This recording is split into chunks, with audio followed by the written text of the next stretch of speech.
Water District Board meeting. Are you ready? Yep. Call the Rivergrove Water District Board meeting to order on February 23rd at 7:34 a.m. First item is public comments. No public here. So we'll move on to meeting minutes of January 26th meeting.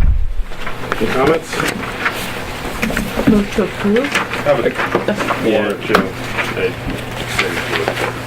On the, also, I'd like to request that we change the order of the discussion. We've got the finances and paying the bills way at the end.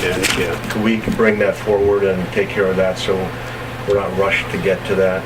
Yeah, I mean, I think we should probably follow a format of old business and new business, which we sort of do. It's now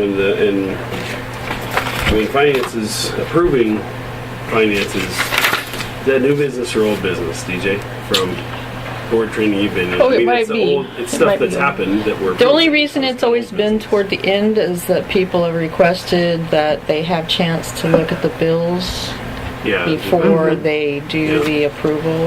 And that's the reason it's kind of been... I've put it up a little bit, so... Yeah, I mean, we moved the tidbits and stuff after it, so I think we've tried to move it up. Yeah. But I hear what you're saying. No.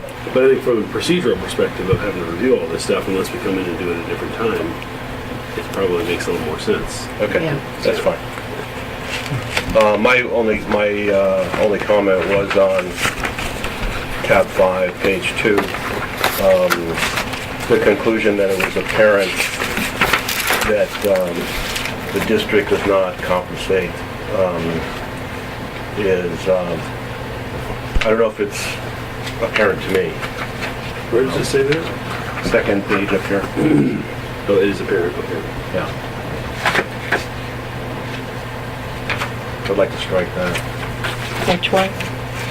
Second sentence, top of the page, 2 of 3. It is apparent from that information that Rivergrove does not compensate certified employees at levels that other districts and cities do.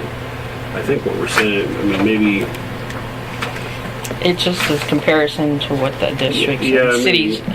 Apparent, maybe we just need to say... Based on that information? Well, no, I would say something like... So that was rather recorded? than making a conclusion about it, which is... Well, just say the information compared Rivergrove's board certified compensation levels to other districts and cities or something like that. Okay. Wouldn't make an editorial comment that it's apparent or that we're the worst or whatever. What else, Bill? That's it. I had one comment at the end, that last paragraph about my new work situation and working with public entities. It says excuse from voting. I think it's recuse, R-E-C-U-S-E, Okay. not excuse. Well, we're making the changes. That's all I've got. Any other comments or edits? And I only put that in so it showed that you made disclosure. Yeah. No, but thank you for that. I'm glad you put it in. Yeah, okay. I'll move to approve. Second. Moved and seconded to approve the January 26th meeting minutes. All those in favor? Aye. Opposed? Okay, let's move on to tab 2. Policy drafts. This, a lot of good information in here. I have some comments. So, the background, DJ, For background? the red text is things you've added or deleted, and this was adopted policy in 2009, is that correct? Yes. Okay. Want to give us any more background on it? Well, and the ones that is stricken is the things that have changed. First of all, there is state law. And the information on the district's resources, social media, and confidentially was taken directly out of what's called an MOU for the employees at South Fork Water Board. And that's how they deal with it. I feel it's important to put it in there. I didn't put anything about passwords because we were going to discuss that in this little Yeah. part. Where's South Fork Water District? It's West Lynn, Gladstone, and I thought it was Tri-City. No, that's sewer. Oregon City, isn't it? yeah, Oregon City. They Yeah. are a treatment facility that serves waters to those three entities. They're the result of a merger between The other was drawn. Claremont and The Clackamas. they're all out of the Clackamas River. Yeah. Over by wherever that is. No, that is- Facility there. That's not theirs. No, theirs is up the Clackamas. Yeah, I'm thinking of the one that's up at Carver. No, I don't think it's that. That one's at Wes's, I think. Yeah. And Sure, what I I would remember them. do also, I'd like to, on the last page, the second paragraph where it says employees shall remain focused on customers' commitments in achieving Rivergrove Water's mission during work hours, where it says use of the internet, email, I'd like to add private texting. Social media should not interfere with employees' primary work So- duties. Do we have a mission? Stated mission? I don't think you've picked on a stated mission. I mean, it's sort of implied This is- mission of service Yeah. water and all that Yeah. kind of stuff, but I don't know that we've ever committed to a mission statement. But anyway, it's not capitalized, so it really matters. I mean, I think we describe our mission in other precedent places. Oh. So I think it's fine. Well, and this is a lot of this, and the reason,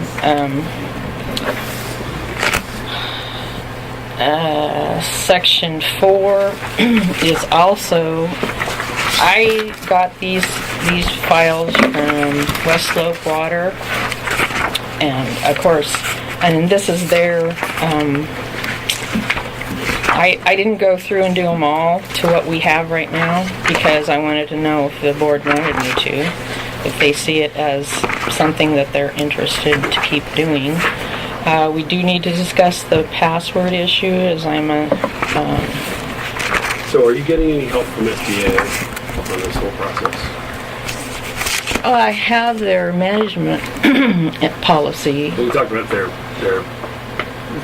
loss control services will come out for No, I an haven't. hour. I haven't We asked should get them them. involved in reviewing this. I mean, we can do it from an intuition perspective and based on comparatives for all of us on the board, but none of us are HR professionals and Right. don't feel comfortable drafting employee. I just was throwing this out as this is how they do it in their format. Yeah. If No, you I want like me, the idea of if you want having- me to continue, I can Yeah. finish it and then, or Well, let's- contact Let's us. stick with tab 2 first. Okay. Electronic device use and monitoring. And go through some questions people may have. I mean, I guess, since I've got the mic, my first question, I had a lot of questions. And I realized we probably approved this before. But, so on the policy statement, second paragraph, towards the end, it said, employee personal phone use either in making or receiving calls or text messages is to be restricted during business hours. So restricted to what? Is to be, restricted is restricted by whom? That's an act. Well, action it says verb. below kept to a minimum, basically. So maybe we should be consistent and say it's to be kept to a minimum, or it's to Okay. be minimized, or something like that. Limited. Limited. Limited. Yeah, restricted implies that we're going to have a restriction. Okay. Which makes it awfully hard when you have a sick kid, how you have to go pick up and you don't get the text Yeah. message at Right. lunch. Yeah. Well, and I don't know what the board believes, but my opinion is, as long as an employee is doing their job, if there's a little bit of text or personal discussion with family, etc., I personally don't think that should be an issue. But they first have to be doing their job. And the idea that it's limited, that it's not half-hour conversations. Yeah.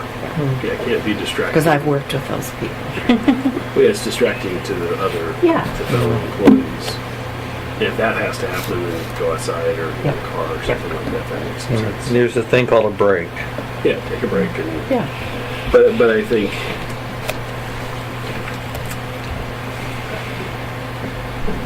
job descriptions and performance to a job description is probably steps 1 and 2, right? right? Make sure we have clear job descriptions, make sure that everybody is performing that job. And if that job is only 30 hours a week that we described, and they have 10 extra hours to send texts and phone calls, then we are not speccing out the job properly. We should add duties. And vice versa, if that job is 90 hours a week and it can't be done by a human being, then we probably need to restrict the job description, right? I think that's reasonable. And some weeks it's 30 hours and some weeks it's 60 hours, and that's fine. It just ebbs and flows, but over time, as long as that job is getting done, my opinion as a manager of people is that a little bit of personal texting is not that big a deal, as long as it's not a No, distraction. actually, to be able to do that occasionally is really helpful to anybody who's got a job. They, there's stuff going on And a family, that you just, yeah, work-life balance. yeah. So, limited or restricted Yeah. makes some sense, but I think we need to be reasonable, and it's up to the discretion of the people involved, really. And keep in mind, there's only 3 people in the office, too. Yeah. Yeah, and that by necessity limits.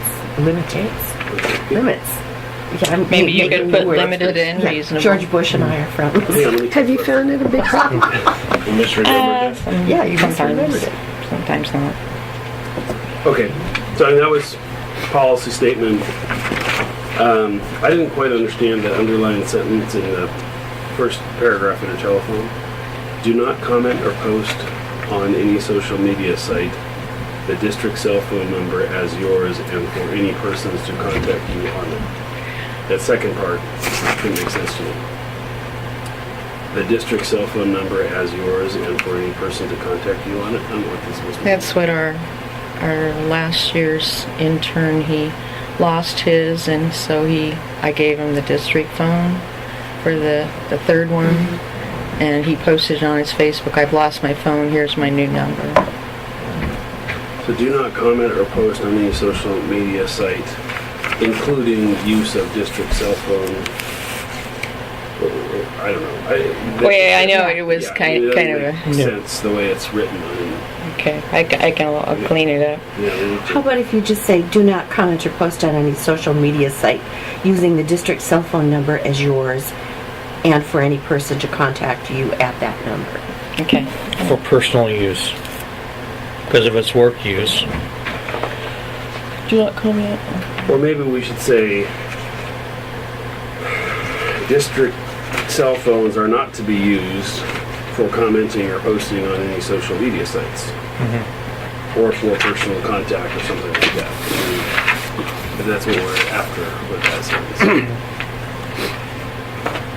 It was a flip phone. you can still. Pretty hard to post He on. did very well in texting and went through That's true.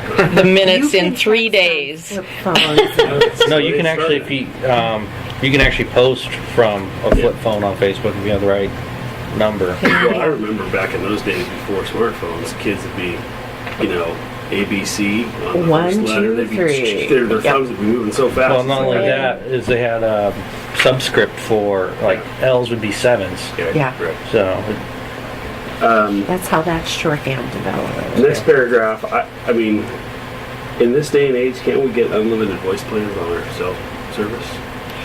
We probably can, We're but we limited just to 800 haven't. hours, but 800 minutes. We just never reached it, and it was cheaper. whatever's Yeah, cheapest, usually whatever's cheapest, I guess. if you don't use it and you've got a pattern of not using it, then I wouldn't up your plan.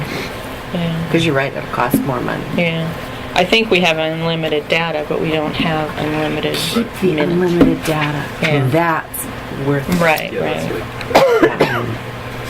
All right, and then this whole next section, I'd be interested to look at comparables, and because I know a lot of the contractors I work with prohibit cell phone use while operating a vehicle. Period. Pull the car over. Right? And except for extreme emergencies. So, I wonder if we should adopt a policy like that that's more restrictive. I mean, even restricting, like, Bluetooth not conversation. necessarily, but well, I mean, you mean Yeah. if you're Hands-free. Hand-free, yeah. The problem with hands-free is that you got to connect to it and you got to dial. Right. If you have voice dialing and you're good at using it, you can voice dial. But Right. for the most part, you gotta look at your phone to dial a number. And it's Well, just yeah, very and hard. if you do the So- voice, the ones in ours, if you say somebody, they pick somebody else and start dialing. Yeah, I mean, I can so see- the only time you can do it is to make sure you. My would be you cannot make a phone call while you're driving, but you could receive a phone call while you're driving Yeah. because that's either hitting this, Yeah, hitting this. if you have a hands-free. Yeah, if you have Have hands-free device, receiving a phone call. I don't like making a phone call Yeah. while driving is a different story. Yeah, I mean, I If guess the you're only gonna way to make it deal with pull this is over. looking at comparables with either SDAO Okay. or others, if they have a recommended policy. So we're gonna do a whole. Well, if we're gonna go through and rewrite the Yeah. whole employee handbook, I think we should get the best advice we can get. Okay. For the lowest cost we can get, which is SDAO probably, Yeah. right? Yeah. Well, actually, like I mean, we're a small enough district, having a no calls while driving. I mean, how long does it take to drive from here to Gold Gate and back? Hang up the phone. It's- I called a colleague the other day, and we don't have any policy like this, at least not that I signed on my new company, but it's a guy that I've known for years. And he called me and he said, I got 15 minutes before I got to get on the road to Seattle. And I said, so why don't you call me from the road? And he said, I don't make calls while I'm driving, period. I turn my phone off. I don't want any distraction. So, I mean, I was impressed that he literally turns his phone off while he's driving, which is not a bad policy. He just doesn't want to be distracted. So, That's a good policy, and it's Yeah. hard to do. it's very hard to do. But I do see a lot of cars pulled off on the side of the road, people talking on the phone. Yeah. So, I don't know, I talk on the phone all the time when I'm driving, so. You probably have hands-free too. I have hands-free, but, so I guess I'm sort of, based on the size of the district and the number of vehicles we have, it's probably not that big a deal one way or Okay. the other. But I think that, I mean, I know that there are many companies that prohibit cell phone use while driving, period. So it's something, if that's the safest policy, then maybe we ought to consider what's in between. Any other comments on that? I agree with you, Sean. The safest policy is the best policy. Well, let's start from there at Yeah. least, and we can add exceptions and modifications to it based on our history. And I think you're right. If a call can't wait for the 5 minutes it takes to get up to the reservoir, then I guess maybe if it's that important, maybe we have to make it go. Most probably ought to be able to wait. Most of the time you pull over on a residential street, because you see it. Yeah, so in other words, we say it is strongly recommended, if at all possible, to use your cellular phone when parked. Yes. Then we just might change that to something like when you're on district business or time. It's prohibited unless for the extreme circumstances or something like that, emergency circumstances or something.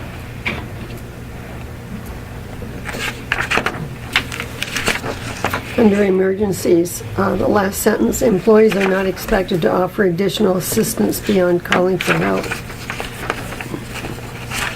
Is that something that if somebody chooses to do something more? No, There's an we're just issue. not expecting them. They can choose to do more. Be it the good, they would be limited in the Good Samaritan. Yeah, the protective Law. the good Samaritan laws, if they decide. If somebody's CPR first aid trained, they can Yeah. try to respond. But they better have that Red Cross card in date. This doesn't say they can't. No, but It says they're not expected to offer. Yeah, you're not expected to do brain surgery by the side of the road. That's good. Okay, so the third page, it says cell phone use, personal cell phone use. It doesn't address texting. I think that's another place where we should address texting, right? Phones are used more for texting than they are for phone calling. Yeah, nowadays. Especially by kids, anybody Yeah. under the age of 30. they don't want you to call them. Yeah, they don't, they'd rather Call. text than talk. Why would you call? Yeah. So while at work, employees are expected to exercise the same discretion in using personal cellular phones as expected for the use of district phones. Excessive personal calls and or texting during the workday, regardless of that, or something like that. I think Okay. we should include texting in this whole discussion Yeah. of personal use. Yep. Yeah. And I do agree that, I mean, well, I said it, so I shouldn't agree. I'll reiterate that job performance first, right? And then, you know, if there's a little bit of texting, I don't think it's that big a deal, personally. But that's a manager's discretion. Use your judgment. But presumably, everybody has good judgment, which is why they're here. So, next paragraph, computer, email, internet, employee use. Third paragraph, last sentence. You should expect that all information created, transmitted, downloaded, received, or stored in a district computer may be accessed by the district at any time without prior notice. I have privacy concerns with that statement. I don't think we should expect that somebody's going to be looking over your stuff. I think we should expect that anything you write could be subpoenaed or reviewed by a court of law or your management. But I don't think we should expect that at any time without prior notice, the district can go look over people's shoulders and stuff. Without Yeah. cause. Without Yeah. cause. Yeah. I don't think that that's a Yeah, reason. I think that you need to have an expectation of privacy. Yeah. Yeah. Generally. You Well, know, it's a district computer. Everything that's on that district is district knowledge. So if you go out and download a bunch of music and put it on the district computer, that's not appropriate. Absolutely. So, I mean, there has to be some, you know, ability to go and say, hey, what's on here by somebody. And But by the same token, if employee A says employee B is being a jerk today, and they should expect that, okay, that's an opinion, it's probably an inappropriate opinion, but they shouldn't expect that that's going to be found and potential grounds for retaliation in the future, right? Right. I mean, again, that's You can't, inappropriate. yeah, you can't go, do that. you shouldn't be going out looking for a reason to Right. reprimand somebody. Right. And Well- there may be cause there, if there was, to Bill's point, if there's a fight between employee A and B in some fashion, and manager of both of them says, I want to look at what they've been talking about, then maybe there's cause at that point to go look at it. But, I don't know. Well, your point on downloading music, okay? So, how do you deal with that? Do you just say, you're not supposed to be doing it, therefore I want to look on your computer to see if you've downloaded music. So, beyond that, maybe been a poor example, but the thing is if we get a FOIA request, somebody wants to see what we have, they ask for specific things, like, we have to give it to them. yeah. So, having that expectation of anything that's on your machine is accessible by the public, Yep. I mean, that expectation is there. I agree with that. And So- everybody needs to understand Understand that clearly. If you have something that shouldn't be on that computer, Don't put put it it on. there. But I If you just have don't, any doubt, don't. And I think put that's it what, I just don't, this statement may be accessed by the district at any time without prior notice is what's hanging me up. Yeah. Right? I mean, it just seems to me may be accessed by the district with, For cause. for cause or because of public records requests or legal Well, that's action, cause. subpoena, whatever. Yeah. Something like that. Add to that sentence that doesn't, we can't just wake up one day and say, I want to go look over that guy's shoulder and see what he's doing. Right? That's not really reasonable. Yeah. For Well, cause. the district's right to, I mean, there's no question that the computers are the property of the district. Right. Yeah. They're used for the work and they should be. So if, and the presumption is that, you know, people are entitled to privacy. So if we're going to breach that, then that should be a board decision. Yeah. You know, if you're going to intentionally breach that for some reason, for some good reason, then well, here's the deal. Where I work, I can sit down without any cause, go over to somebody's computer and take a look and see what's on their C drive. Because it's a county computer. I don't have to tell them. I can go over to the system admins. Hey, I need to see what's going on here. I'm looking for something. See, this is where I'm hung up a little bit because if we put ourselves in the context of public agencies in general, Yeah. can't tell me they're going to go ask all the commissioners of Clackamas County whether they can look into John McDowell's computer. If your boss says John's doing something inappropriate, he's not going to go get board approval No, he's going to to go. go do that. He's going to go to HR. Probably. He's going to go to. He's going to go to the director and get approval from the director. Right. Well, and then So, our director's yeah. BJ. So I don't know. I mean, I guess we got to be consistent with other public agencies and then modify it for our size, which is different than other public agencies, right? Mm-hmm. And Yeah, I don't. with I'm personally concerned that we're starting to squeeze more board obligations into a lot of things. Mm-hmm. And when I came onto this board, we were at a much more of an arm's length. it Oh, seemed yeah. like, with day-to-day operations of the district. Mm-hmm. And now we're getting closer and closer to the day-to-day operations of the district as a board every day, and it concerns me. I think because we got to be careful what we wish for. And all of a sudden, we're going to be operating the district, and why don't we And manager that? that's And none not of us are our qualified. purpose. Yep. We should be the administrator, Yep. the policy people. You should be the administration. The two of you are the ones that run. No, the thing is, I think the statement's fine in the sense that if Dan's out on vacation for a week, we get a FOIA. It's not like she's going to go, "Hey Dan, I'm getting on your computer." She's going to do it. What's a FOIA? Freedom of information. Okay, sorry. Actually, we wouldn't get a FOIA. We'd get a public records A request. public records Yeah. request. We get a public records FOIA is request. federal. Yeah, okay, good public records request. Okay. And Dan's in visiting Australia. It's not like DJ's, "Hey, I'm getting on your computer." She's going to be calling our IT department and getting on that computer. Or if we get a subpoena, we're Yeah. getting sued by somebody, same issue, we're just gonna have to turn the keys over to the computer and go, "Here you go, it's yours." But- So I see that sentence is actually, at any time, you can expect somebody getting on your computer if you're here or not. But again, it's still for cause. It's a Freedom of Information Act, a public records request, or or a legal action or something like that. It isn't just because they woke up and felt like it. So I think we should put the why in there. But yes, it's a true statement. District can look at it, I guess it can. But why they can only look at it under certain circumstances. Otherwise, there's an implied privacy. Should be, right?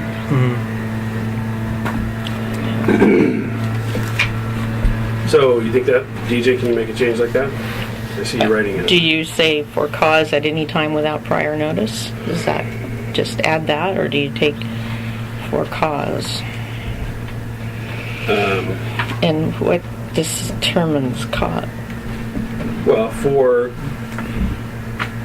cause, then you could say either in parentheses or comma, such as Freedom of Information Act, public records request, or legal action, or including but not limited to, or something like that. Well, what if it's What's for cause necessary generally? for running the district? That's, what if it's kind of like what John just said, Yeah, he's in Australia. You gotta. Yeah. Yeah. My opinion, there is no privacy at work. We're here to pay you to do things, or to do work. I don't know if case law backs that up. Honestly, I really don't know. I'm not a lawyer. So that's a good reason to have SDAO Yeah. look over this. Because it seems to me that there still is implied privacy at work under federal and state privacy laws, but I don't know. I don't know if that's the case. I don't really know. Don't know either. Yeah. Chris, which one did you go to on the last session? Did you go to that one with George Dunkel and the Yes. attorney? Yes. Did you hear that lady talk about she had all her district business Okay. on the cloud separate from, and then did you hear the answer that he gave him? What do you say? What he said. He said, they don't believe you if you say, I have everything on there that's separate. Everything is subject to Oh, everything discovery. is subject to discovery, yeah. Yeah. Yeah, you Well, could say, But again, that's legal discovery, which is not the same thing that we're talking about. No, I know, but I just wondered if it was something we've discussed in the past. I mean, I'd put it in three buckets. At least three that we've been talking about. Bucket one is district operations, information necessary to operate the district. Bucket two is freedom of information and public record requests, if somebody's actively asking for it. And bucket three is legal actions, subpoenas, and a discovery request. Three totally different deals, and maybe we gotta have three sets of rules as all three of those circumstances. Well, maybe we should go back to the issue of last month, okay, and discuss the password issue. Beyond, I mean, nothing is in here is stating anything about that, because I basically took what we'd passed before and made changes. But it's my understanding, and I think we should both explain our sides while you're here. For starters, you shouldn't need a password to get onto any computer here. I mean, another employee's password to get on. You should be able to sit down, log on, and see what's ever there. And if you can't, you should Well, that's be... the log on is what the... Yeah. Okay. Yeah. Well, let's finish what you just said. I think briefly, let's try to make a brief Okay. about this whole thing, and maybe you go first, and then Dan, you go, and then we'll talk about it. I don't know how brief I can do it. Dan was very sick. In fact, his sister-in-law went to the hospital. We were supposed to do shut-offs. It was not only that day, but the next day. He said he was coming, but with as sick as he was, Rick and I really didn't want to, not knowing what actually was the cause of it, we didn't want to have that exposure. I asked him for his, my computer froze. I could not get into the billing system. The utility system billing computer was not available, not hooked up. Rick's not even has access to the billing. When I asked Dan for his password in a text, because I was asking if he was coming, he said no. Well, he didn't say anything, but when he got here, he said no. He felt that separation of duties, that I shouldn't have it. I had contacted our IT people, because they can get in and change passwords. We can't. Well, I don't want to say that. Now I know we can. I always thought that we couldn't change our own password. We have that option, which I found out after I asked about this.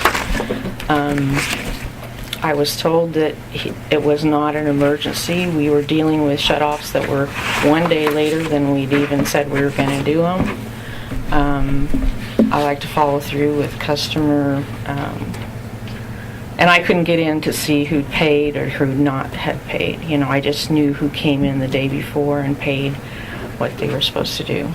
Okay, so Dan, I mean, you sent us all an email, so we kind of know your side, but I mean, what I would correct to that is that I was asked the first day that I was sick for my password, because the computer DJ said that she wasn't able to receive scans on her computer, so she wanted to see if mine was able to receive scans. Well, what I would say to that is, why don't you just call Pacific office? We have IT support that could help you correct that pretty quickly. And then the next day, she texted me in the morning, asked me for my password. So probably like probably around 7 o'clock. And I told her that I was coming in. And that's all I said. I didn't send her my password because I knew I was coming in, and I didn't know that she wasn't able to log on for the reasons that she stated, because she didn't state that. She just said she wanted my password. So here I am, kind of feeling rushed back to work because I'm unsure why somebody wants my password to get on my computer. And the first reason seemed, like something that could be fixed relatively quickly. And then the next day, I was still thinking it's the same thing, and I was thinking, why does she want that? She knows that I'm coming in. So I just figured I was just going to talk to her about it when I got here and explain why I wasn't comfortable with it. And by the time that I got here, which was just a half hour later, I think, than scheduled, so 8:30, her computer was working fine. So, okay, I mean, I don't know that we all had some responses to those email string, I think. Maybe not all of us, but and again, we're sort of operating outside of our own expertise. I'm not an IT expert, nor am I an HR expert. None of us are, as far as I know. It seems to me that technology should allow us all to, I mean, you should have rights to go into his computer with your own sign-on. Sign off of his user and go on with your user if your computer is I locked might up. have been able to. And, yeah, and then rights on things like the billing system would be, you should have rights to go in and look at stuff too. So if you couldn't get through your own computer when it's locked out, you could go to another computer and get in, I would think. And so if some of that is IT training related, that we just need them to get the training on how to do some of those functions, then maybe we should. My personal opinion, or at least that's from, and I said that in an email, from training and stuff I've had, is that you shouldn't give personal passwords out. You should have a personal password. You should have, you just shouldn't share that. And you could share with IT for certain circumstances when they're going to go look at your computer. But even then, if you've ever shared it, you should change it. Yeah. So I think there's that's a network security issue. That's not a trust and fellow employee issue. There's other issues too with that, Sean, is that when you log on to a computer using a username and password, Yep. any application that tracks the username and password for changes will track it as that user. Right. So, hypothetical situation here, DJ. I want to make sure I'm not making an accusation, because I'm not. DJ logs onto the computer. She's like, as Dan, is why she was there. She's like, you know what, I'm going to do some updates to the books because, I'm here, might as well do it, needs to be done. And she doesn't. They get logged as Dan. They don't get logged as DJ. Then later on, a month or two later, somebody goes back and looks at something and says, well, Dan, why did you do this? Yeah. Well, he would on that. He didn't do that. So my concern is, you have to, when you go on to do business, you have to go on as yourself. You can't go on as somebody else, because it can cause potential problems later on.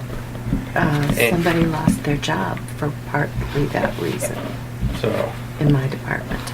yeah, it's. And if you need to get onto that computer for any reason, with all rights and access to do something, then you should be able to sit down, log on as yourself, Right. and be able to do everything that Dan does. Right. Well, the desktops change. The access changes with whoever logs on. But, I mean, as I explained to Sean, is for 17 years, Mary Jo and I, we shared passwords, everything else, because we had one computer, had QuickBooks, the rest didn't. She went on vacation, she went on this. When I contacted IT on all of these things that he talked about, the scanning and everything else, and they aren't like this with us. We're contracted, they'll call back if they have time, on and on. But by afternoon, the scanning got corrected, wasn't a problem. I didn't, insist on the other. And the thing is in talking to Steve, it cleared my mind that, who is our IT guy, that number one, I didn't know we could change our passwords. Number two, he can get in at any time. So if anybody's gone to Australia or whatever, they are the backup to that. So it's not a problem. And so once mine got working again, and I understand the separation of duties, because that's what Dan suggested, and what you just talked about. But I'm just going with, in the past, that's how I was dealing with it. And I didn't understand the belligerence at the time. So it's just say a couple things. Hold on. I don't know if it was belligerent. So let's not. Yeah, I mean, I think it was honest questioning, but I've had discussions with both of you. I'll say this in a board meeting. I'm concerned about mutual trust issues, right, on both sides, and we got to figure it out, guys, somehow, right? Because it's not like fine wine. That's not going to mature and get better. So that's really the root cause of all this, is lack of trust between the two of you. And to me, that's something that is really hard to have in the workplace. So I think you're both, from my perspective, as a board member who kind of comes in every once in a while, I think you're both doing your jobs, and you're both doing a good job of your jobs, from what I can tell. So if there's if that's not the case and we're blinded by something as a board, then we got to get to the real story.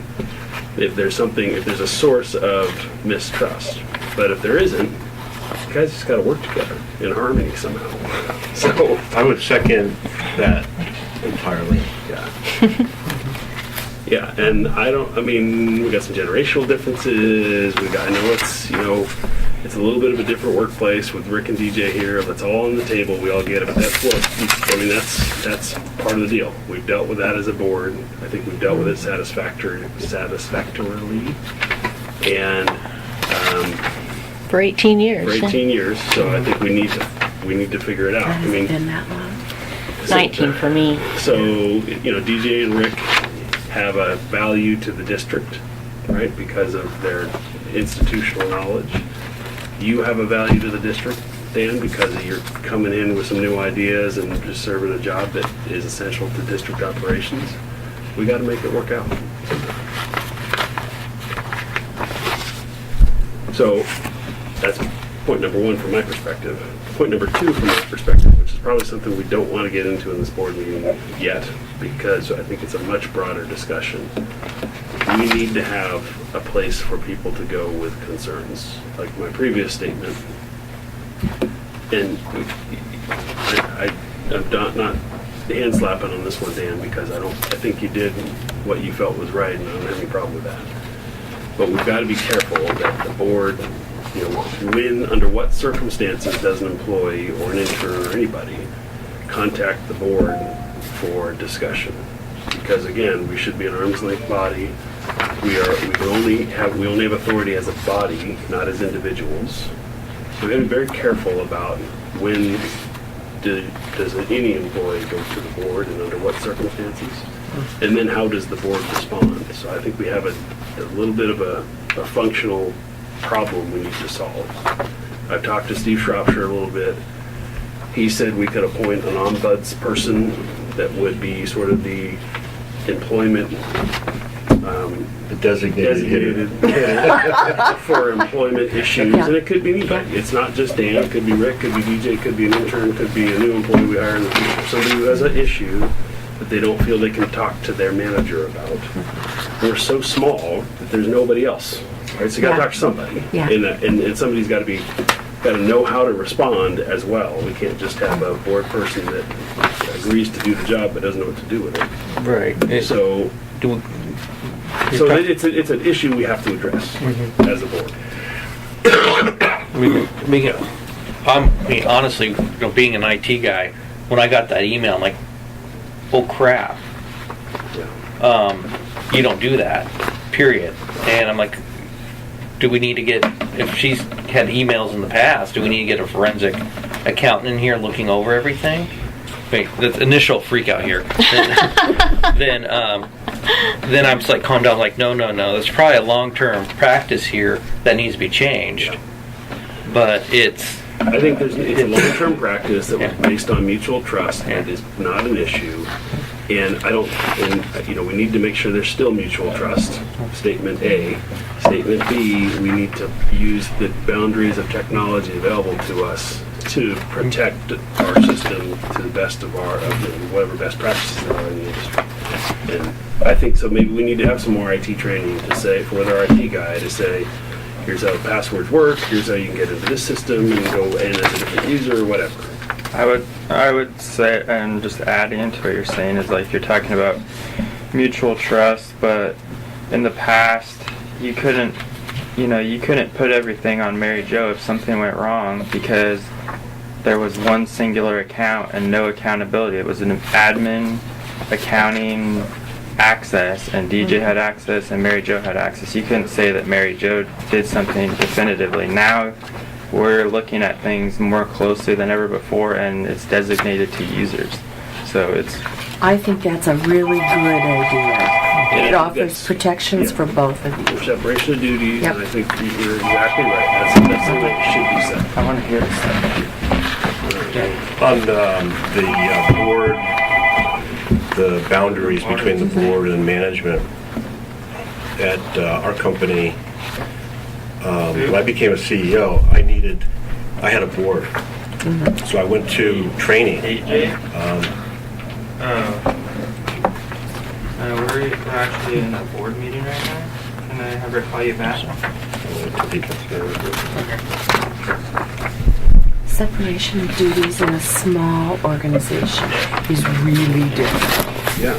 And actually, Dan was looking out for you with that email, in a sense, because he was trying to protect that separation. So, that alone is enough reason to trust him.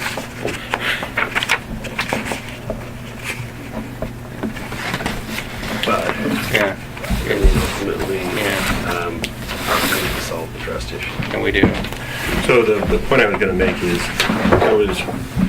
I came in and I had a board, an active board, because this was a turnaround, and so they were pretty charged atmosphere. Went to a course to learn, and they had, the way that they explained it was, in accounting you have LIFO, last in, first out. You have LIFO, FIFO, first in, yeah. first out. For board, you need NIFO. NIFO, nose in, fingers off. So that's really the line, is like, yes, we have to have our nose in it, but we got to keep our hands off, and that goes to your point that we don't want to be drawn into that, management of the business. No, that's why we have a manager.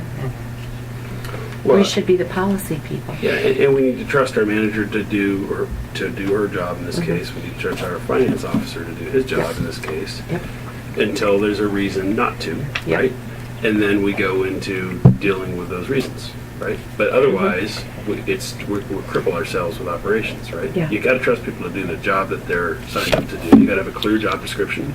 If they need additional training to do their job, you try to get them additional training, and you trust that they're going to do it. Because otherwise, you just... It's hopeless. It's hopeless. Then one person has to do everything. If they're not going to trust, they're going to have to get it all done themselves. That's where the buck stops. So, and I agree with Sean that a designated person, would be a great outlet. As a single person. Don't you think, John? No. I don't All those think. in favor? I honestly think it needs to be a third party.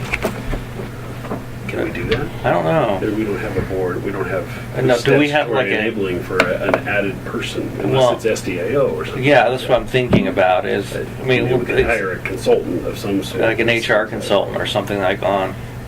Well, I do know that ethics complaints in a big public company like my prior company, there's an 800 number, and I think it doesn't go to the company. I think it's a third party that they've hired to accept ethics complaints and then report them and investigate Well, them and deal with them. We do have an ethics. There is a state ethics line. line, but I don't want to get them poking around in our business. We are not the kind of stuff that they deal with. No, and they go after people like Kitshopper, not Yeah. DJ or Dan or Yeah. Rick, Well, I mean- and they will if they're bored. Yeah. But they're not that But I don't bored. want them in our business. So. Yeah. No, Maybe we we should really are hire not Sylvia appropriate. Hayes. Never get She could be our intern. Maybe we can get her. God. Okay. Well, So I can contact SCAO go over these things. Yeah, go over the employment stuff and see if they have any resources for small districts and for employee concerns. And if it's not complaints or issue, I mean, there's a difference. It's just, I need advice, how do we deal with this? And I don't feel comfortable talking to my manager about this. And I think that's a reasonable thing for an employee to have, right? I mean, and I just don't think that should be something the board, okay, we gotta keep No, our- you can't our do noses that. in You it, guys right? have lives. But we're not, we don't have the expertise. It's not our function. It's not our That's function true. either. It's not that we don't care. It's just that we're expanding our duties too much if we start doing that. And that's a dangerous, slippery slope. Well, and you recall, the guy talked about emails. Those emails could have been misconstrued as a illegal public meeting. They could have. Yeah, discussion, Yeah. I was concerned about And that. that's why I'm concerned about it. We had quorum. We were all on the email. We were all talking about it. And we didn't give public notice on that one. So, Yeah. That's a hard deal to figure out Well, he kinda how said- everybody gets the information without everybody being included in the same email. Yeah, exactly. There is no Okay, easy so solution. I guess we can go off of this one, but we can discuss the overtime and pager duty because we've been talking about that. We are running close to the time John's I going to have to know. leave. Do you want to go to something else? yeah, can we circle back to that? I mean, let's look at the agenda here. What else? Can we talk about finances or? Yeah, let's hit the Yeah. finance How about the stuff. audit RFP? Yeah, can we hit the audit RFP and then the finance stuff quickly, because I think we need to, Bill's control here. We Back to the need to employment stuff. sit down at some sort of extended allotment of time to do the handbook and all the policy Right, stuff. right. Because that's really Yeah, maybe have a important. workshop, go over that, Yeah. maybe with an SDA or representative. That sounds like a good Well, idea. that's Yeah. that's There's a also Workshop, we could do. back there. We talked about they had the new assessment. Yeah. I like that idea. Yeah, just, The assessment is a good one, but this is just to sit down with somebody who really knows their stuff. So we can say, okay, this is the situation, what do we do with that? Which may or may not be covered in Let's this. go to tab 3 though on the audit RFP, because I think we need to give Dan the tractor run on here. Yeah. Yeah. So it looks like we got some decent bids. My only question on I see a recommendation to go with Dennis Connor. I'd like to hear more about why you make the recommendation, but I guess my question is, do we have was there a clear scope of services in our RFP that says at a minimum you do this, and we're comfortable that is enough to get us for? Because what I don't want is it says, his bid's $7,200, but he's going to say, oh, well, that wasn't included, and I got a $300 an hour rate, and so we might have some scope creep, and it may end up being, closer to $8,700 like Polly Rogers if we aren't sure that what he said he would do is what we need. Right. So on all of these besides Polly Rogers, because we know them, Yep. we've been using them. I talked to 2 or 3 references of each of them. With the things that were good about Dennis Connor, is like, it sounds like he's used to working with small entities such as ours, and Who else does he work with? Do you recall? City of Scappoose is one of them, and they've been with him for like almost 10 years, I think. And I want to say Twin Cities Sanitary. McNulty Water District. And one interesting thing about the Twin Cities one is I was interested in contacting them because I saw that that they had worked with both Kuntz Purdue and Blasquez and Dennis Connor, and she told me that they switched to Dennis Connor like 2 or 3 years ago and are just really happy with their choice to do that. Where's he physically located? Claskenai, Oregon. Wow. But it sounds like, from what I understand from the people that I've talked to, is like, so Polly Rogers comes out like in the spring and they do like pre-audit work. It sounds like he doesn't do that. He comes and does it all in one shot, which could be that good or bad? Polly Rogers has been the only one that does it different. Everybody else would always just come once. Well, it looks like we're paying for it. Yeah. And it seems like also maybe part of the difference is like that he asked for documentation like ahead of time, and you send it electronically, so maybe he's able to do a lot of stuff from his office in preparation. Makes sense. Another good thing is like, for instance, Scappoose, I think they're on their 9th year or something with him, and he hasn't even raised their rate at all. So is this an annual contract? And some of the other guys have escalation clauses, so he's just going to give us 1 year and then we'll deal with the next year later. The way that our RFP was set is that it's a 1 year with the option to extend for 2. So are his 2 option years the same price? We didn't ask him that, but it seems like everybody that we've talked to that stayed with him, that he hasn't increased their price. So it sounds like he's kind of a old school guy. He's an older guy, and everybody was pretty happy with him and his helper that he has.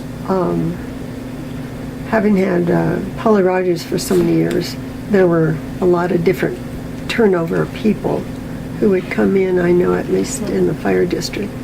And did you find out if the same people generally come? Because there's a kind of a learning curve when there's new people. Well, I think that if you're asking about with Dennis Conner, he's the guy, and then he has a helper that is a younger guy, and people have said that he's better at responding with emails and stuff. So maybe he's the contact, and Dennis Conner is like the Roy Rogers. So how old a guy is Dennis? Did you meet him? I googled his. I talked to him on the phone, but I googled him, and he's like 74, I think. Wow. I know. So the young guy better know his stuff. Well, that's what I was. The young guy we're buying, not Dennis. Right. So That's the what I youngest was wondering. Probably, I'm guessing, apprenticing and Yeah, looking 40 at he's taking gonna over take the business. Right. That's what I was thinking. I mean, it's nice that people speak highly of him, but that's. Right. Well, okay. I mean, I don't On want to the hang up. upper end? How do you feel about it, DJ? I feel good about getting him. I think that he would be fine. You know, like he said, they've had him at Scappoose for a contract of like $5,000, but they do their own financial statements, whereas we have them do the financial statements, so that's a difference. But there didn't seem to be anybody that, whereas in the Kunstbadu or whatever, they were not as helpful. Wasn't that it? Yeah. Not as helpful, and like a lot of the ones that I talked to, they were like, well, we don't really have much options, because we're, a lot of the places I was calling, they would say like, we have 600 customers or something, so they're half our size, and they feel like they don't have options, that a lot of places won't even respond to an RFP from them. Other than price, are there reasons why we want to leave Polly Rogers?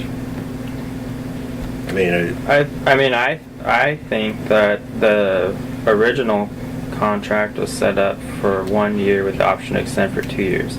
We stayed with them for 5 years, and probably that was based on just things got turmoiled when Mary Jo left, and it was kind of like, okay, let's just keep what we're doing because we don't have time to look around. So I think even there was a lot of good feedback with Grover, Mueller, and Swank. That's a larger firm, and Oregon City was using them for 7 years and loved them. But when the new finance director after he was there for 2 years, he said, okay, I think it's time that we just need to get fresh eyes on things and have somebody, just for due diligence, to have somebody else take a look at things. That was the recommendation that Andy Jordan had made, that long about 5 years, it's time for new eyes. Yeah. Well, I agree with that idea generally. 3 to 5 years is what most Yeah. boat agencies do first Yeah. for those kind of services. So, I don't know, I mean, I think it's within,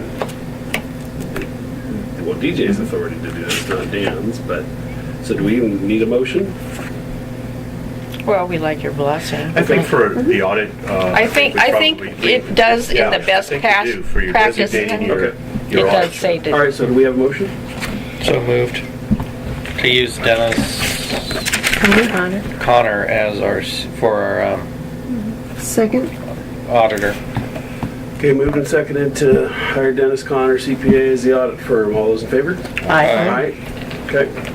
So we do finances real quickly. Any questions? I see we've got a a statement from Dan on the timing issues, etc. I'm not sure we're gonna have time to discuss that because John's got to go, at least not while John's here. Yeah.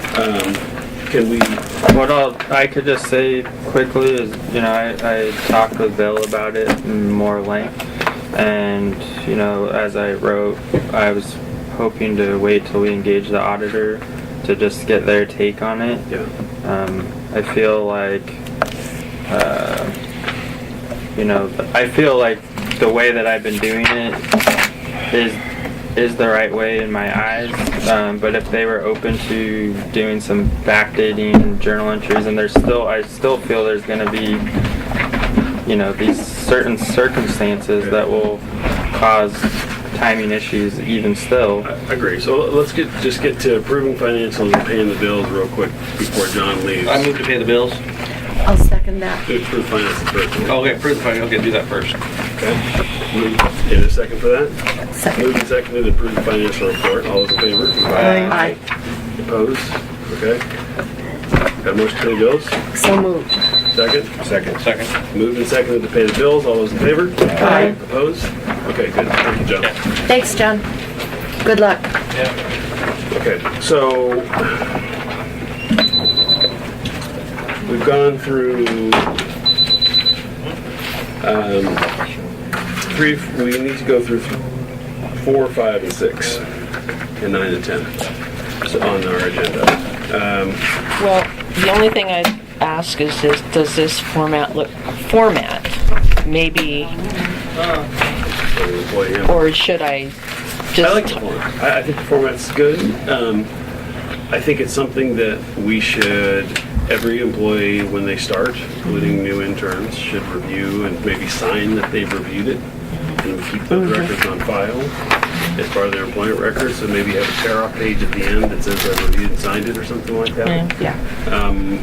I like the org chart. I like the fact that we've got, you know, a thorough set of policies. I think from time to time we have to add policies because things change, right? Yeah, you Laws have to change, update stuff them. changes. Yeah. But I do think we should get some outside help, and if SDAO has resources to help us with it, then I think we should take a look at it. I think they do because they've got a fairly extensive HR series of trainings. Yeah. Yeah, I think that's probably the best place to get it for the lowest cost. For now. And it would be consistent with state requirement. Right. So, on the whole thing, I mean, I think it's a good review, and for us to go through every component of both the stuff in tab 2 and the stuff in tab 4, I think we should wait until you get the whole vehicle done with some outside support. Okay. I do like the idea of us having a board workshop with SDAO. And frankly, I'm on the fence as to whether that board workshop should include you, DJ. I almost think that we need board training as a board, and Yeah, yeah. and I don't think anything would be said there that would be offensive to you, but it just changes the dynamic if you're there. Mm-hmm. So, and then none of us would say anything that was unsupportive either, I don't think. It just would No. we'd be more productive getting board training as a board and just focusing on that as the dynamic. So maybe if we can get that. I was looking for more information about SDAO's guidelines on legal drug use, because come July 15th, we've got the marijuana issue. And I went online, I couldn't find anything online yet. I don't think anybody has formulated their policies clearly yet. Are you Did they discuss suggesting any of we that at require the usage? conference? Might be calm. It'd be a happier Would be workplace. happy. We could have, Wouldn't be very productive, but we'd be happy. we got The spots. question is, can you sit down when? Well, I think, what I've seen from employers is medical marijuana, not the recreational marijuana, is, you solve workplace rules and zero tolerance for drug and alcohol use. Alcohol is a legal substance, but it doesn't mean it's legal to use it during the work hours. So, same thing with medical or recreational marijuana, is to just say it's prohibited, period. Drug and alcohol-free workplace, period. And with, testing for cause, post-accident, random, whatever makes sense, you can test and address those issues. But there's zero tolerance for alcohol or drugs in the workplace. On the job. Yeah, use. we've got Yeah. employees driving our cars, so I think that's, Yeah, for the bus drivers, they basically say, no matter what the law says, Yeah. you can't do it. So I think there's going to be there's got to be a way to measure it. Like when people are driving Adequate around. testing, There's I think they'll come up with something. I'm sure they will. Well, there They'll is have to. testing now. They'll have to. But it's not really terrifically reliable. I mean, there are people who are never going to be able to legally use according to their job. And my spouse is one of them. I think that's, I don't know. Well, so that's the one. That's one. If it's legal, that's going to be one of the got more rights. challenging things. So Yeah. Yeah. when you're off the job, until they're proving that there's some residual impact of it, as long as you're not doing it on work hours, I think, or not impaired during work hours, I think that's a reasonable What requirement. happens- But if you did it, Well, I think the over legislature, my sense is the legislature's working really hard at trying to get that right. weekend, Yeah, they really are. Yeah, I think so. They don't want to deal with lawsuits. but it's a good point, Sherry. It's going to come up, and it's going to get a bigger Yeah. and bigger issue. Yeah. So we ought to at least ask SEO if they have a best practice to recommend. and I also wanted to find out, our employees, are you using your car at all to go to the bank or errands? Because I just want to make sure that we're not I don't think that I ever unnecessarily have. exposing your, Well, we have times we've gone to seminars, but we've been told that that's covered. Yeah, well, they're going to seminar, that is, but my concern was if employees were using their own car to do district business and they didn't inform their insurance company, because like we have a commercial rate, so we pay more because my husband uses his car for business. I think it would be,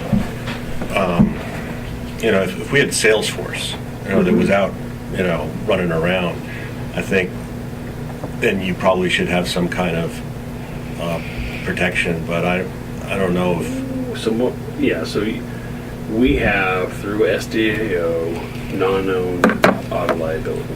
That means we don't own the vehicle. Say it's Dan's car. He's driving to the bank to make a deposit. He gets in an accident. He's on district business. The injured person sues the district. The district's insurance should respond because that's a non-owned vehicle from the district's perspective.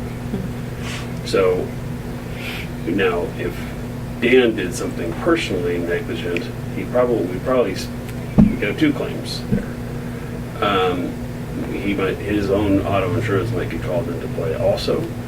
But most of the time, personal insurance is going to say, as long as your employer supplies non-owned, as a vehicle usage policy, which I think is the issue that you're bringing up, which is a good one, and has non-owned auto liability insurance, you're probably okay. You don't have to add it to your personal insurance. But that's up to you. You better talk to your personal insurance agent if you're doing it. That's, every insurance, they don't all work the same. So, and yours sounds like you. Well, we went you through have- this years ago when Mary Jo was using her car, and it seemed like that's one of the reasons we ended up getting another vehicle. Well, So- Rick was using our own truck out there doing backflow installs, but we don't use, I mean, with the two, we really don't have a problem with having, you know, a truck not available.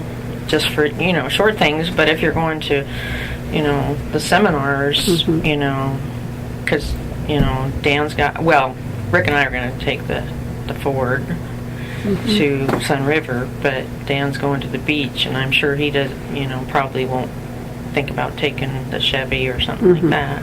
So you go into the mileage thing. Yeah, no, that's, I just was concerned that, because we had, many years ago, we went through this before, on not wanting to expose employees' personal assets for conducting our business. Right, So- but I do think they're covered in the non-owned. I think, yeah, they are. I know they are with this, you know. I need to leave by 9, so I want to try to expedite this a little bit. I mean, I think what we're saying is that there's, in this redraft of an employee handbook or draft of an employee handbook, there's a couple policies that should be added, right? I'm looking at the table of contents. We should have drug and alcohol, a drug-free workplace, drug, whatever it is. We should have the details, you know, a policy statement as well as what we can and can't do to enforce it, right? We should have a vehicle usage policy, so that's both the company vehicles and personal vehicles used for company business. We have travel as a compensation issue, but we don't really have business travel protocols, so maybe we ought to have a business travel and expense policy. It's separate. I mean, I know we've kind of addressed, Yeah. it looks like it's gonna We be do addressed have here, but- some in there already, Yeah. so. But, you know, conduct while traveling, representing the district, how expenses are treated, how all that kind of stuff, I think, or maybe it should be its own separate issue. And again, I'm not a HR professional, but those are the things that I think we could add to this. Otherwise, I think it's pretty thorough.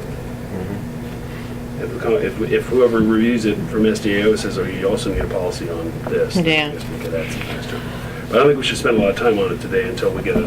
Right, I basically just put it in as seeing if that format was, Yeah, because- and some samples, basically, because I didn't get through the whole thing. So that's 4.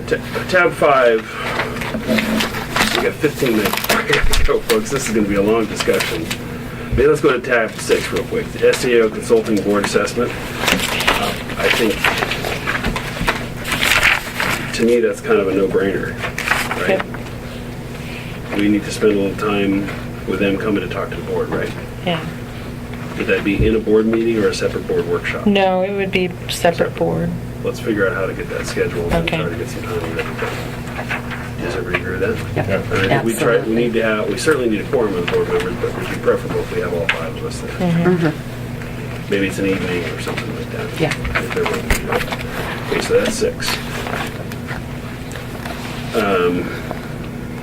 Do you want to go to 9 and 10 real quick, and then we'll circle back to 5? Well, I put both, pump reads are pretty much, but I did want to put this around for everybody. I talked to TMG about, The coordination system? yep,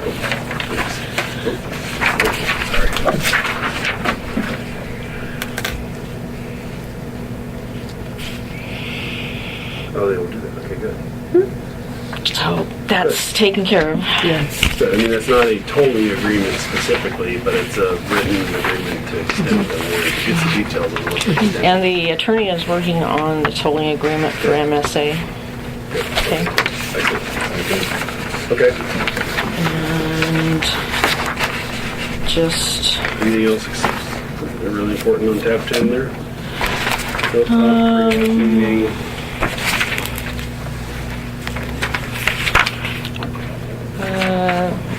you can talk about the fence later, but we're going to be looking into it.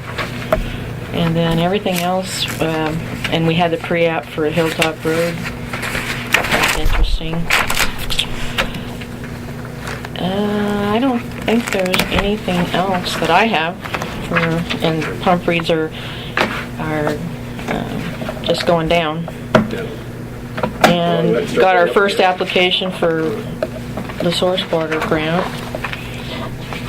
We'll be getting the information out as soon as I get at the end of this month, they're supposed to have the new application with our information on it all done.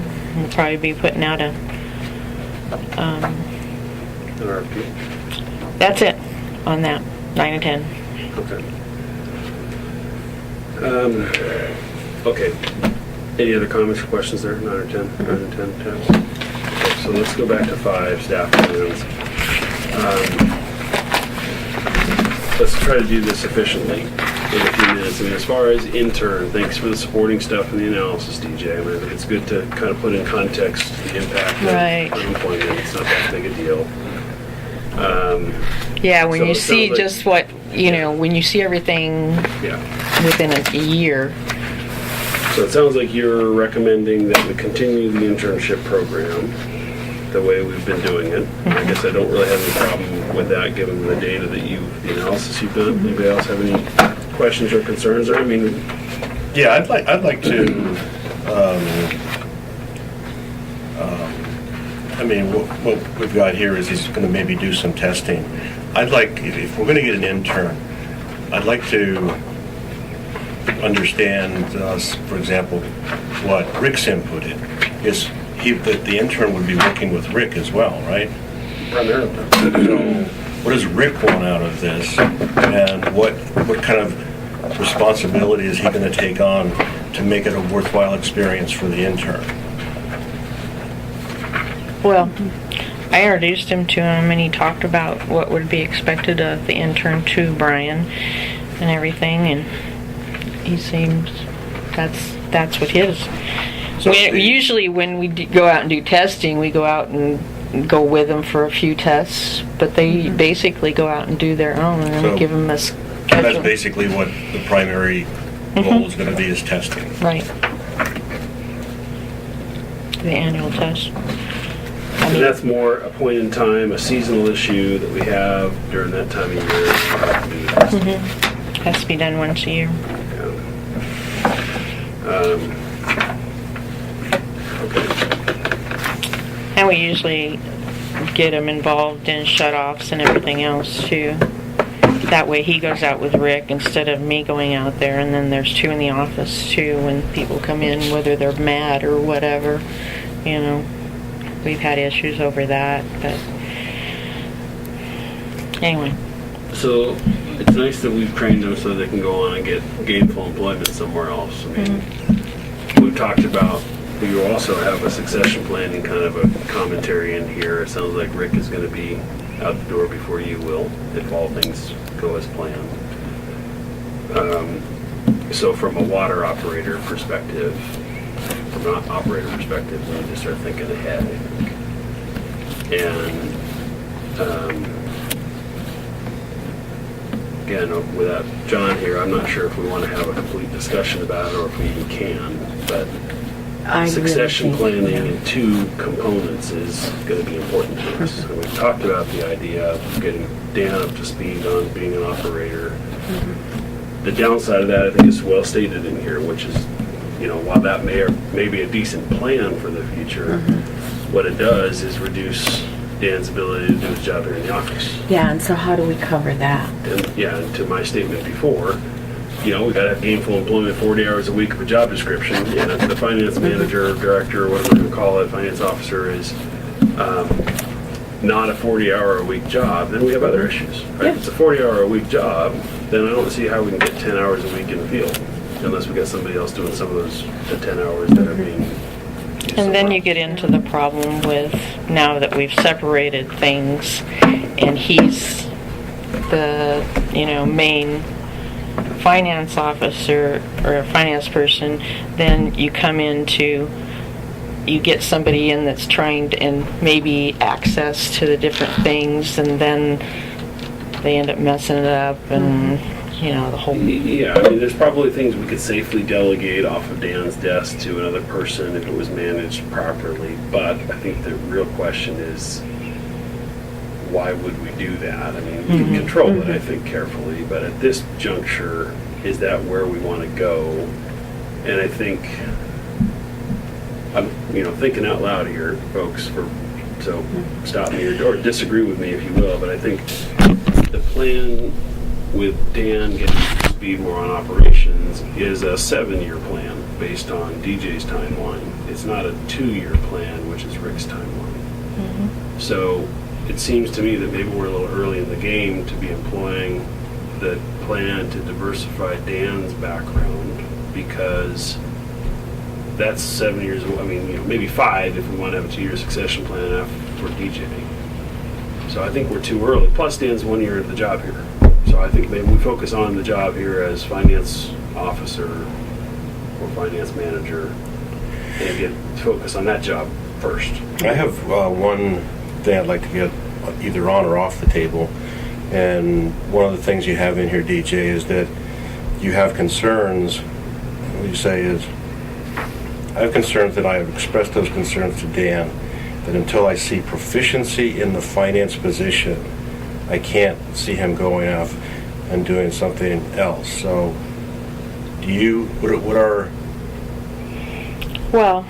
how is he not proficient right now? In what areas? I would just say there's been some mistakes on and off, okay, that have created some issues with customers. I mean, he's not,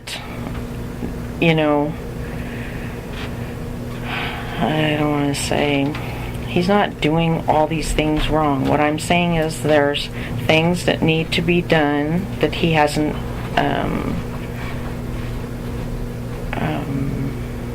Well, I'm just for wondering example, if maybe it was stated differently. I mean, he is the finance manager, and if he's not proficient in being a finance manager, then I guess I would be kind of surprised, because from what I've seen. And so I'm just... Well, yeah, I mean, maybe it's semantics. And I hear what you're saying. Maybe it should just be stated different. I think maybe a different way of looking at it is, and we're saying this with everybody in the room, which makes it a little uncomfortable, but makes it all open discussion as well. I think in a finance position within a district like this, you have as much, if not more, in some cases, interaction with customers than DJ or Rick, right? And I think that customer interaction is important to have. We need trust among our customer base too. I'm not saying they don't trust you. I don't have any reason to think that they don't.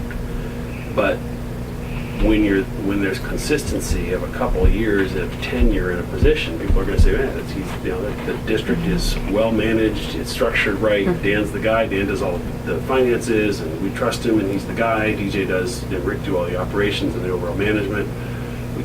I think it's a matter of customer trust and credibility as much as it is job proficiency and job performance. It's a little bit of both. Well, so they all kind of have to grow together, and we want those things to continue to evolve, right? And it's not saying that we want to clip your wings in any way, Dan. It's just saying that I think we need, we're barely getting our stride. And this is a marathon, not a sprint. We got through the first 100 meters of it, and we're running pretty good, but we need to keep running at our stride here for a little while and get really good at this. You're coming up with some great things that need to be fixed. We're continuing to fix them. That takes some stuff off of DJ's plate. That gets the customers all, trusting and feeling good about what's happening. We're more efficient here. All those things are good, and it just needs to continue to evolve, in my opinion. I mean, I don't think we're ready to say, we fixed everything, so let's go to the next stage, because we're not there yet. No, we're in process of getting better, and that's good. And I think we've made more progress in the last year than we have in maybe the previous couple of years, which is really good stuff. Well, we had a change of regime when Mary Jo left, and we had a series of people who were less than stellar.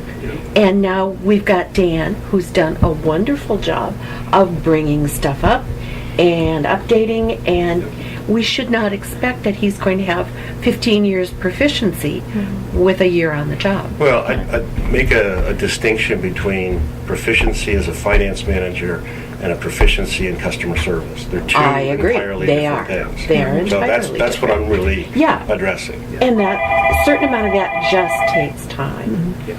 You gotta do it. And, If there's a eventual objective of transferring into more operations, and one of the things I was concerned about is that with your educational background, I'm sure you had chemistry. Did you have microbiology? Because I think those are, when you're talking about water quality safety issues, I think that those are classes that are important. you know, I just have real misgivings about putting another responsibility on Dan. And the idea of having someone who can step in as an operator is a good one, but I think that's overload. And how are we going to divide up the job that he doesn't do while he's there doing something? It's two separate issues with two separate time spans, right? That's true. One is a more urgent time span and also happens to be occurring before he's really mature in this job. Yep. So I think when we talk about the operator succession plan, we ought to be, it needs to be a different plan. I agree. And if that's outsourcing, if that's bringing an intern who's going to stick around long term, whatever it is. Yep. But I don't think the answer is Dan learning operations. No, I don't either. When we talk about the manager succession plan, that's a different discussion. Yeah, I yeah. think having knowledge of the finance thing and a general knowledge of the operations piece is very important. But it needs more operational knowledge than he has. Yeah, And so we need, so that, but we got 5 years to start figuring that Yeah. out. So let's get good at this job and figure the The operator 2-year job plan, out. what the Yeah, 2-year the 2 plan And is. we'll get to Exactly. manager succession later, right? Right. I Too agree. early to be talking about manager succession. Because you're right about the fact that the finance and customer service are interrelated, but they are two separate tracks. And Yeah. Well, and then operations and water quality are the primary objective of the district. Yeah. And we can't turn the keys over to somebody who doesn't get that. that's true. So, Yeah. So the main question is on Rick, which is the 2-year plan, is what is the model then? Is it hiring another full-time person or having a different strategy of how we do the operations? Well, my concern was whatever direction we go into operations is having been on the board when there were much lower levels of education and scientific basic knowledge. Competence. It was like so refreshing to have DJ and Rick who had that background. And that's why I feel like that's still a very important element.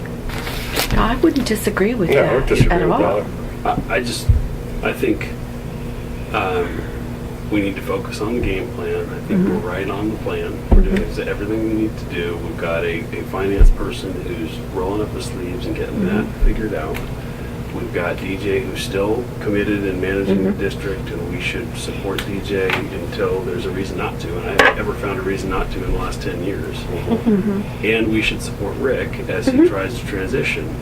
And we need to do that in a way that helps us understand how to operate the district. Because, by the way, if we get somebody in for Rick that doesn't know what they're doing, that's going to drag a bunch of DJ's time in. Oh, yeah. And then we've got a capacity issue. Right? Well, So- a new employee in Rick's position is going to take your time anyway. Well, yeah, right. And- It's gonna Yeah, take a you're Rick- right. well, And maybe you're it'll right. take some of Rick's if we do it right. If we bring a person in to shadow Rick for a You can little while, evaluate, you may Rick can want train to the person. contract I agree. out certain things, you know. I think Might we're going to be. have to bite that one. Yeah, so I think we Need a should reader do these thing in or sequence. Right? whatever We got to we keep got. the sequence right, and Dan's diversification into the potential of DJ's job is a long ways down the road. By far, the more important priority for succession planning is Rick's position and how we're going to address that. And it's bringing in an intern. Maybe if this guy's the right guy, maybe that's part of the deal. Or call back some of these other guys who've got good jobs somewhere else, and see if we can bring them back because they have fundamental knowledge of what we do. This is strategic planning. We got to do some. That's what the board's job is. Yep. Right. So let's keep it all in sequence, right? And And I think it's too early, personally, even though we brought it up a few times. I mean, it's a good long-term planning thought, but to get Dan going in the operational direction, I think we're too early, Yep. personally. Okay, so I think we've discussed, we'll get to Brian about him working, and we'll try to work on a succession plan for WD2. I can stay a couple more minutes here because I want to address Dan's. You know, I think we've gone through most of the agenda. There's nothing going on tab 5, Nope. tax plans. We've done 9 and 10. I think we should address Dan's request to consider a pay raise and a different job title. Officially. Yeah. Again, it would probably be good if John was here. Well, what I told him in the past too was we have an official job description for finance officer. He wants to go over it and see if there's things that need to be added or subtracted, of things that he doesn't do. And if you want to change the name at that time, go for it. I don't have any problem with the name change. And you know, we should be consistent with other small public agencies to have a name that makes sense, that gives you the credibility that you should have to be able to operate with the authority that you have. So I think that's, in some ways, that's just semantics. You can change that if it makes sense. I'm trying to find a memo and I deboned my job here. Number 5. Oh, you already took it out. I took it all off. But I think the pay raise, I guess, is something that I'm not sure I follow. It's a fairly substantial increase. And we got funded somehow, right? I mean, we don't just, if we had a money tree we could shake out back and get a little extra money, then we could give everybody raises. But, you know, we have a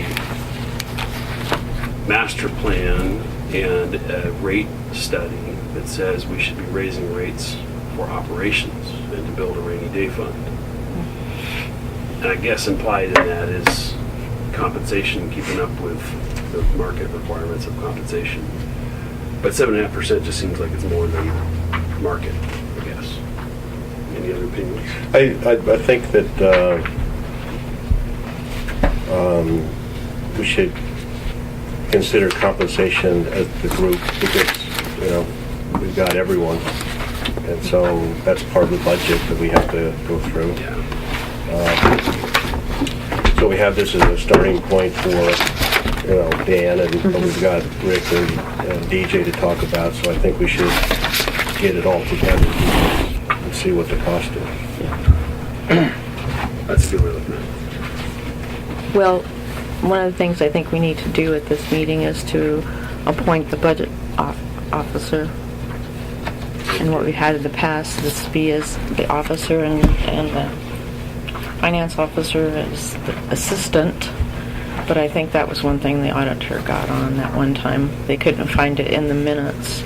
And it's, We've always done that. I think it just never got I know, it just formally never got recorded formally. as Well, it's maybe not in the budget, but it's maybe not, it's not on the agenda today. No, I hadn't know. thought about I that. just thought of it. So, But it's always... Because we're talking about wages and increases and but our budget Somebody's got- officer has typically been the treasurer, correct? no, than me. I'm sorry, it's been you, that's right. And the treasurer, that goes way Way back. Yeah. That was Phil. Phil, yeah. Well, He's okay, been gone for a long so, do we want to record that in the minutes today? I think that, yeah, we do. Well, we need to do that because Do we have a We need to- nomination for finance, for budget officer? I have a would- motion.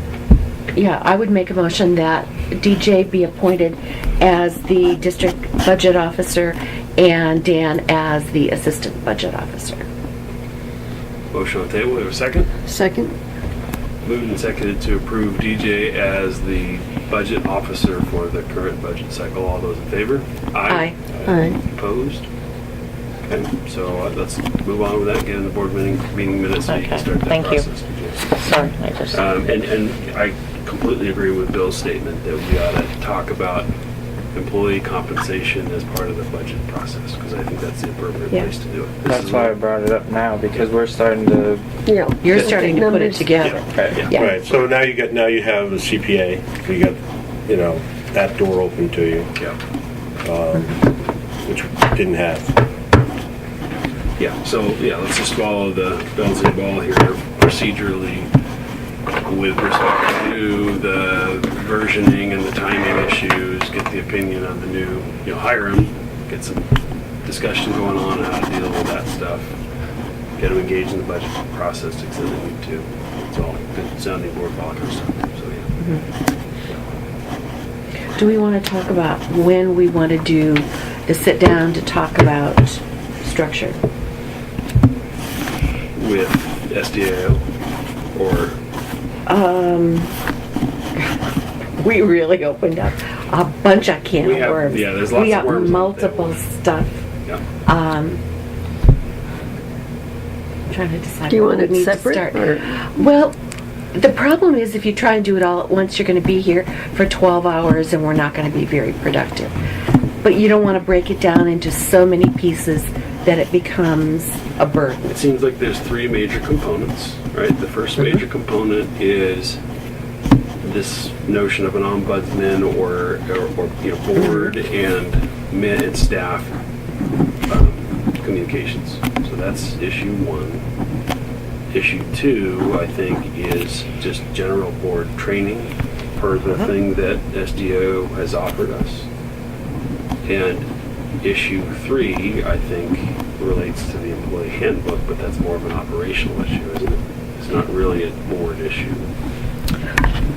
Well, I'm curious in that training if they'll go, well, do you know what the public officials guide says? Do you have that information? Do you have your ordinances? Do you have your, I mean... Yeah, they're going to ask all those So questions. those things and do you have job descriptions and et cetera, Yeah. et But cetera? I think the first two we can handle in that one meeting, and maybe it's a long meeting, it's probably a couple hours at least.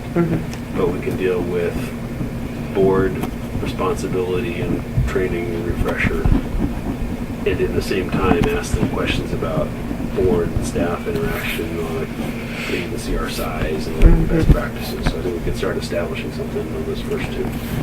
The third one, and I guess there's really a fourth one too, which is this whole succession planning thing. I think those are going to have to be things we keep talking about. We need to get a draft of the employee handbook rolling. Well, what I would suggest of everybody, because I know I gave you all notebooks, is to kind of look over those things so you know what... We all have a what base to work Yeah, from. yeah, you start on. I don't have to do that because I loaned her mine. Yeah. She dusted it off for me. Yeah, I did, yeah. So how much time do you want to allow the first meeting? Well, do you want one of you to be the person that contacts George from SCAO and talk to him and see what, would Chris be... Chris is willing to do that. Yeah, I'm willing to do that. And then try to work out a time with everybody, because... Evenings are probably going to be better for me now, but Yeah, well, and George is in Like Tigers, 5, 6 so it's o'clock, not yeah, like... okay. 5 o'clock or so, Yeah. we can go over there in their office, or they can come here or whatever. Because it has on the Yeah, I think thing, it it's a good has thing. a board representative for scheduling the work session. So I'll put you and... Okay. Sandwiches or something for dinner. Yeah. Hey, Healthy like that. There you go. support local businesses. Bring in some barbecue. I don't know. Yeah, So, okay. on that one. All right, so any other commissioner staff reports or announcements? The conference was extremely interesting. Sorry. Ran into DJ there, and there was a huge section on internet. And the guy who did it was fascinating. It was as much entertainment as it was information. But Did they put you up for being Bucky? no, Oh, okay. he didn't. I was never- wondering if they did when No. you said you were You Bucky. were volunteers? We were asked, did we have our phones set so that you could access your modem? And they said, okay, everybody raise your hand if you have your internet. And he said later, okay, Christine is here and her network is named Bucky. And that's true. We have 2 networks at home So and you one of can- them is Bucky. You can find it. Yeah. You can find it. You can't get into it because we're not broadcasting. Right. But it's named. And so he found it. Oh, he put on the thing how you can put attach a virus. Yeah. Look up somebody like it was the Hilton's finance person that sent the through LinkedIn. He Yeah. did it through LinkedIn. So I'm like, we're like going, Yeah. you even have this stuff out there. Well, you know, you look at it. He's really good at what he does. And he makes So some he's a very hacker, valid basically? points. He is. He is a white hat He's a hacker. legal hacker. For Yeah. FBI, yeah. Yeah, he used to work for the FBI. That's crazy. And it was really fun. It was Going to that, and it's something scary. Maybe we can, let's keep getting SEO bullets on that kind of stuff. It's Yeah. important. Any other non-agenda items? I just noticed that we have this. Oh, yes, Clackamas for those County. of you that are up for election and wants to do it re-election, again. Me and Bill? Yeah. Yep. I'm thinking that I will not sign up for another Wow. 3 years. Oh. And I'm thinking that it may be a good time to, get a different mentality. Maybe if we got HR operations. I know we've had some good people come in to sit in, Yeah. like Brian and John and other people. So if you wanted to encourage those people to participate, Yeah. I would, cooperate with however you wanted to do that. Okay. You We can't have, convince you to stick around. We only had a couple terms, or one term. One term. One term. I think we've done a Really lot. got your feet wet. oh yeah. Oh yeah. You don't want to finish what you started? Now I'm just going to put peer pressure. Well, I don't want to leave you in the lurch. I mean, I don't want to do that. So Well, if nobody runs, they can always appoint you yeah. Yeah. yeah. to do it again. I've enjoyed it, and I do feel that we've done a lot of things in 3 years. Oh yeah. Yeah. So I'm happy about that. A website, got I'm a sorry to hear credit that card you're- thing. Thank you for your help. Thinking about leaving. Takes a while to get up to speed. Yeah, it does. Yeah, you're just getting there. Well, you're there, but Took me there's still. about 6 years. Yeah, it takes a long time. I'll just never forget sitting through that first meeting. Dave, what's his name, Dave. asked me to come, and I'm like, Yeah. I don't know why I agreed to keep going. Because that first meeting, I was like, what in the heck is going on? What was going on? I don't even remember what happened. What was on the agenda the first meeting. But I remember me thinking, wow, this is... Do I really want to do this? But I think the runway you got, is it's a good runway. Well, I think we're going to have a challenging 10 years ahead of us. And we need to figure that out. Small districts are difficult to manage, and the pressure is get big Yep. because there's some economy of scale. Agree. Well, okay. As far as I know, I just saw this morning. I didn't catch it when I first looked at my book, but I think I'll probably get Good, did that. yeah. Do you So have Brian's email? I did. I stayed at Brian's house in Garrett this last week. Oh. Talked to him We should. Yeah, he'd be good. Yeah. Good guy. about it. I don't know if he has the time to do. He travels a bunch. So Does he? maybe he's not the right guy. There's some other folks around that we could talk to. But he's had expressed his interest. Yeah, I'm not sure he can stick around for multiple terms, but Yeah. he might do this one term. Okay, if there's no further items, DJ, everything covered? Dan, you good with everything we've covered? All right, let's adjourn the meeting at 9:18.